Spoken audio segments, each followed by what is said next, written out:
Antes, a publicidade se dava através das ruas ou na entrada das cidades. Depois, passou a ser nas praças. Mais tarde, com a chegada da impressão, vieram os livros, as revistas e os jornais.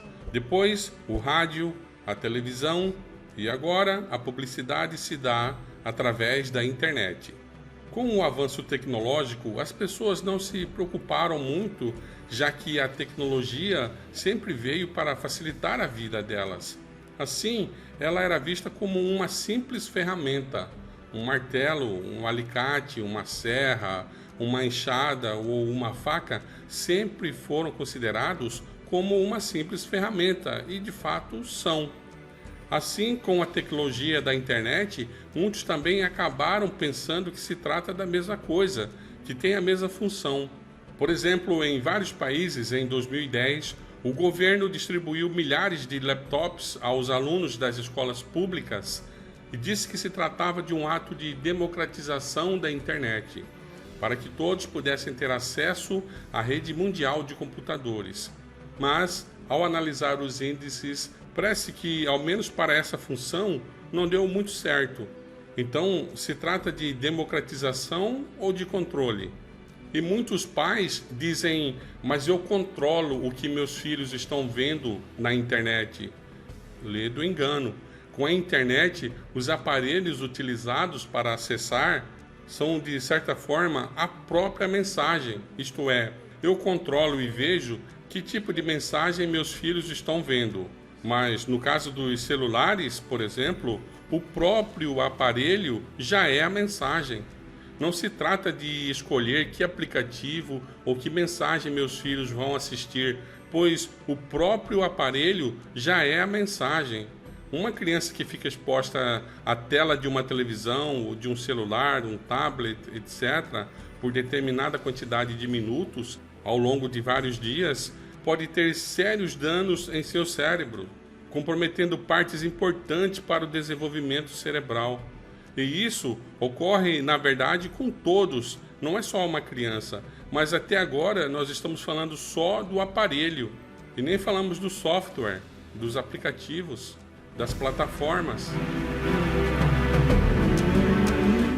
Paulo Munhoz Turreta, em seu livro Desliga Teu Celular e Acende Teu Cérebro, fala o quanto as grandes empresas da tecnologia estão controlando e induzindo as pessoas e mostra claramente como a inteligência artificial está invadindo cada vez mais a vida das pessoas e dos planos que existem para chegar a tal ponto de controlarem tudo na vida do ser humano. Há um livro escrito por uma professora de Oxford, especialista em inteligência artificial. O nome dela é Catriona Campbell. E nesse livro, Inteligência Artificial por Desenho, um plano para viver com inteligência artificial, o argumento central desse livro diz que, basicamente, nós somos ignorantes, somos equivocados, esquecidos. Por isso, temos que despojarmos e desconstruirmos da liberdade humana, da capacidade de raciocinar e decidir e aceitar que a inteligência artificial vai guiando nossas ações. E quando falamos de nossas ações, isso significa tudo, desde comer, qual quantidade, a que hora. É como que a inteligência artificial nos dissesse uma resposta de qual deve ser o nosso modelo de vida. E para isso, é claro, ela precisa de coleta de dados. Por isso, é importante ter sensores, chips no corpo, para que vá analisando todos os níveis hormonais, níveis de vitamina, ter basicamente a maior quantidade de coleta de dados possível, incluindo o reconhecimento facial para os estados de ânimo, estados psicológicos, e então a inteligência artificial vai nos dar um plano de vida que vai gerenciar tudo. E isso com a conclusão óbvia de que a vida vai terminar sendo totalmente artificial, uma vida não humana, porque haveremos deixado de lado um elemento distintivo do ser humano, que é a conclusão da inteligência e a vontade do livre-arbítrio. Não seremos livres, não seremos propriamente seres humanos. Ela diz o seguinte: A inteligência artificial irá aproximando progressivamente até que não possamos mais viver sem ela. Todo dispositivo será inteligente. A inteligência artificial nos entreterá, nos dirá o que comer e talvez, inclusive, o que fazer. Pior que isso ainda é a seguinte declaração. Yuval Harari planeja em seu Homo Deus a visão de um mundo onde o ser humano entrega sua liberdade aos algoritmos para eles atuarem cada vez que tenhamos que tomar uma decisão. Basicamente, é a mesma ideia. Ele disse isso em uma exposição no Fórum Econômico Mundial em junho de 2018, onde planeja que as companhias tecnológicas do mundo, que estavam todas ali presentes, devem unirem-se para poderem fazer essa transformação do ser humano guiada pela inteligência artificial. E segundo a professora Catriona Campbell, quando ela começa a falar das crianças, é muito preocupante. A fusão com a inteligência artificial será inevitável. Quem rejeitará a oportunidade de uma vida mais longa e um cérebro mais inteligente? A pressão social será um fator chave, porque quem se vai negar quando todos os demais fazem? Ela fala da pressão social, do contágio social. Inclusive, faríamos por nossos filhos. Por que não aparelhá-los com a tecnologia e deixar que a inteligência artificial guie a vida deles até os mínimos detalhes? E é interessante que, nesse capítulo, ela desenvolve a ideia da competitividade entre os pais, porque ninguém vai querer que seu filho seja o atrasado da escola. Basta que um só pai equipe o seu filho com a inteligência artificial para que todos os demais o sigam nessa concorrência. Isso é algo deveras preocupante, porque ela fala de uma mudança verdadeira do ser humano. Então, podemos ver que o objetivo é uma nova visão do ser humano, que busca destruir o próprio homem para assim transcendê-lo, ocupar o seu lugar, decidir por ele. Esse é o objetivo dessas pessoas que são consultores do Banco Mundial, das Nações Unidas e trabalham para o Fórum Econômico Mundial e, obviamente, trabalham nas grandes companhias tecnológicas do momento. Não são qualquer um, são pessoas que estão envolvidas com o X da questão. E por isso também é muito mais preocupante, porque são as que propõem as ideias que logo acabam se transformando nos aplicativos em nossos celulares e vão unindo com uma série de dados gigantescos que vão colhendo de nossas atitudes, nosso comportamento, nossa conduta, nosso modo de caminhar e de nos comportar. Um dos cofundadores da grande empresa de busca, Sergey Brin, homem importante, obviamente, pela influência mundial da maior companhia que ele trabalha, atualmente no planeta, ele dizia o seguinte: uma vez que se una toda a informação contida na nuvem ao mesmo cérebro humano, esse é o projeto, por exemplo, de implantar um chip no cérebro que tem o objetivo de unir o conhecimento da nuvem de tal maneira que, se eu pensar em uma palavra, ou em uma data, ou sobre uma pessoa, e quero saber mais sobre ela, a nuvem da empresa, por exemplo, o GOGLE e tal, imediatamente vai responder diretamente ao meu cérebro, sem eu precisar ver o monitor. E estão fazendo muitos testes para isso. Se vão conseguir ou não, isso já é outra coisa. Mas há uma discussão muito grande a respeito disso, e o importante é que você saiba que eles já estão estudando essa possibilidade.